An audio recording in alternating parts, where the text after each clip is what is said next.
নারীর ক্ষমতায়ন ও সামাজিক উন্নয়নে দীর্ঘ পথ চলা বর্ণাঢ্য আয়োজনের মধ্য দিয়ে ৫৬তম প্রতিষ্ঠা বার্ষিকী উদযাপন করেছে বাংলাদেশ মহিলা পরিষদ। দিনব্যাপী এই আয়োজনে ছিল আলোচনা, সাংস্কৃতিক অনুষ্ঠান সহ নানা আয়োজন। বিস্তারিত থাকছে এবারের আয়োজনে। রাজধানীতে উৎসব মুখর পরিবেশে অনুষ্ঠিত হয় বাংলাদেশ মহিলা পরিষদ ৫৬তম প্রতিষ্ঠা বার্ষিকী।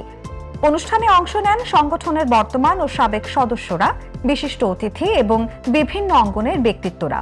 শনিবার বেলা ২:৩০টায় সংগঠনের উদ্যোগে সমাবেশ, র্যালি ও সাংস্কৃতিক অনুষ্ঠানের মধ্য দিয়ে দিনব্যাপী এই কর্মসূচি অনুষ্ঠিত হয়।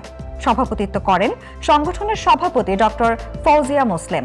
আজকের আয়োজন আমরা অনেক ধন্যবাদ আপনাদের আমাদের সাথে থাকার জন্য, কারণ আমরা জানি যে নারী আন্দোলন নারীর একার আন্দোলন নয়, নারী পুরুষের উভয়ের মিলিত আন্দোলন। এবং আমরা এইভাবেই ৫৬ বছর ধরে পথ চলছি নারী পুরুষ একসাথে, যদিও আন্দোলনটা মূলত নারীর।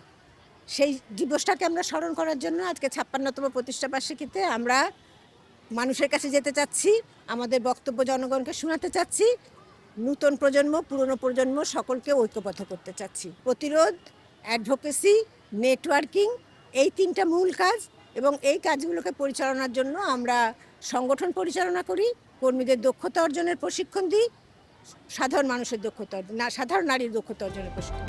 লিঙ্গীয় বৈষম্য দূর করে সমতাপূর্ণ সমাজ গড়ি, এই প্রত্যয়কে সামনে রেখে অনুষ্ঠানের সূচনা হয় সুফিয়া কামাল ভবন প্রাঙ্গণে জাতীয় সঙ্গীত পরিবেশন ও জাতীয় পতাকা উত্তোলনের মাধ্যমে।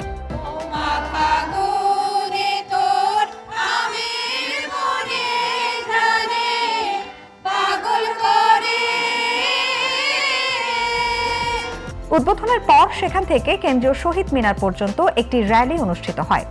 প্রতিষ্ঠার পর থেকেই সংগঠনটি নারী শিক্ষা, সংস্কৃতি চর্চা এবং সামাজিক উন্নয়নে গুরুত্বপূর্ণ ভূমিকা রেখে আসছে। বেগম সুফিয়া কামাল প্রতিষ্ঠাতা সভাপতি, সে সময় ওনার সাথে ছিলেন হেনা দাস, তারপরে হচ্ছে জাহানারা ইমাম, ওনারা ছিলেন যেমন ফৌজিয়া মুসলিম, ডক্টর ফৌজিয়া মুসলিম, আয়েশা খানম, ওনারা ছিলেন সে সময়। যেটা পাকিস্তানে ছিল পাকিস্তান মহিলা পরিষদ, পরবর্তীতে ৭২ সালে এটা বাংলাদেশ মহিলা পরিষদ নাম ধারণ করেন। তো আমাদের প্রতিষ্ঠাবার্ষিকী এটি মেসেজ দিচ্ছে যে নারীদের সামনের দিকে এগিয়ে যেতে হবে, কাজ করতে হবে। আমরা হেঁটেছি অনেক দূর, হাঁটতে হবে আর অনেক দূর।